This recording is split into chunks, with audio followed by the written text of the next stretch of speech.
Hi, this is Paul Mirador, your local realtor, and today I just wanted to go over with you an article that I found this morning, and just to share my 2 cents on this, and also just to give you some information what really goes behind the scene, and when you're looking for a realtor, a lender, and a home over on the internet.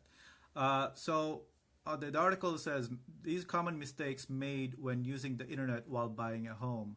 The first one here is hiring an agent solely because they've contacted you through an internet inquiry or an ad that they placed.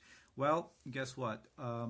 When you're looking at an ad on the internet, let's say you went on Redfin and on the right side of it, and you see an agent and showing, wanted to show you this property that you looked at. Well, guess what? They are Redfin, Trulia, or Zillow. Those ads, they don't really care what kind of experience this agent have. So they just want to get their advertising. So it doesn't really matter if they're experienced or not.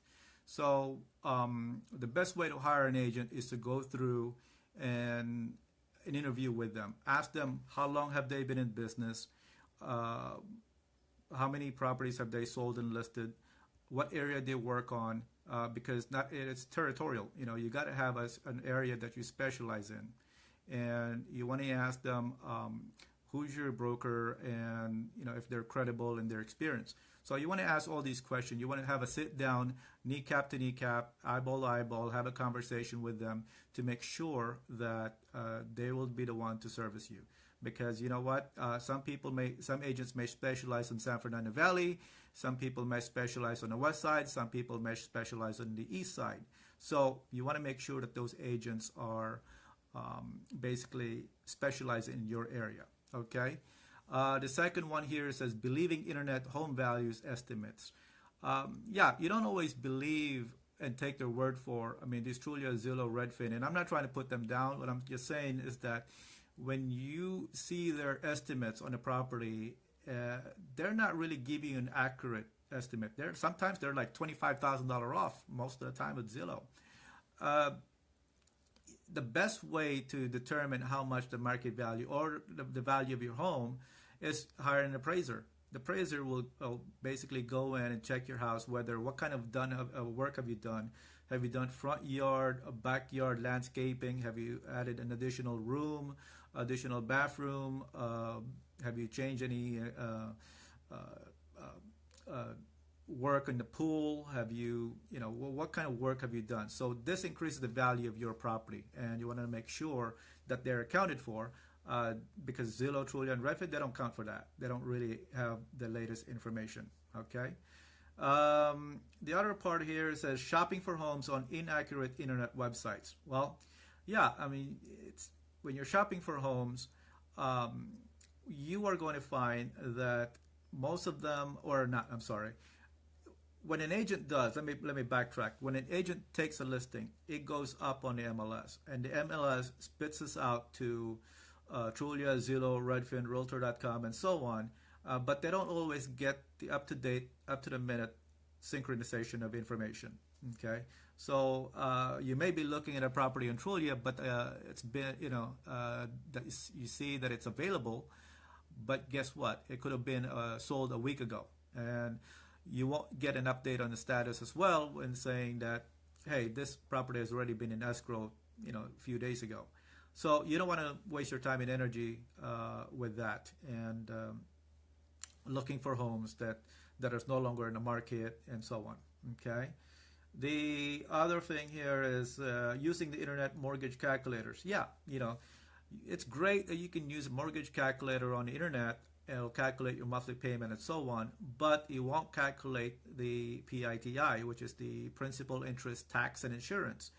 And those could be anywhere from $300 to $600 in addition to your monthly mortgage payment.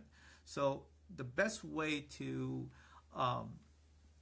calculate how much your monthly payment would be, what you can afford based on your budget, is to have a sit down with your lender and have a sit down with them, eyeball to eyeball, kneecap to kneecap. Make sure that you tell them all the income you have going on and expenses you're going out. Okay, they'll calculate your debt to income ratio and determine whether you can afford it or not.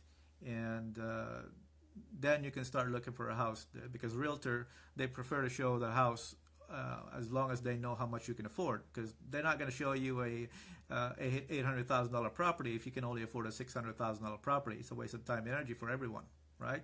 So doesn't having a lender quoting you how much your monthly payment would be and so on is a great idea, because you're not going to lose any if expenses and income changes, right? So there's no cost, no obligation, no pressure, no commitment whatsoever to deal with lenders. And if you don't have one, I'll be more than happy to refer you one. The other thing here is acquiring a mortgage through an internet-based lender. Well, if you are if you happen to come across an internet and saying get pre-approved online in 5 minutes or 2 minutes, you know what? Even a local lender can't get you approval in less than 24 hours. Okay, sometimes it takes more than 24 hours to get you pre-approval, because they will look at your tax returns, your pay stubs, your bank statements. They will look at everything, and they want to make sure that before they give you a pre-approval, and not a qualification letter, but a pre-approval letter, is solid. Okay, because if they don't give you a solid pre-approval letter online, it's not always dependable. I mean, as a listing agent, if you're submitting an offer and I see that you're pre-approved by so-and-so bank online, I'm going to ask you to go cross-qualify with our lender, because we can't always depend on or rely on the lender online, okay? Because they're not seeing the picture or overall picture of your income and expenses. So we recommend that you go through a reputable lender, a local reputable lender, and that we can talk, verify, confirm that you're a qualified buyer. Again, going back to the search shopping for homes on internet, inaccurate internet websites. Well, one thing is that if you have a realtor, top realtors have a website that you can get into and do a search on your own.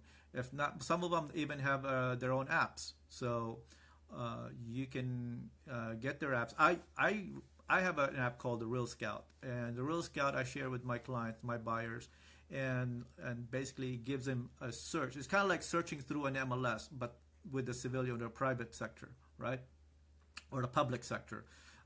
It allows them to search for properties and in real time. So it syncs with the MLS, and it's free, doesn't cost anything, and you can even say, okay, Paul, I'd like to see this this property today or this afternoon, and so on. Click on that, I'll be notified. So up to the minute, up to date information. Okay. So anyway, that's about it. And next time I'll do this. I'll go over another article and talk to you more about the real thing in real estate. Okay. And if you have any questions, feel free to hit me up. Actually, there are some people watching right now, and if you have any questions, feel free to post them. Anytime I'm talking, I'll be more than happy to answer them.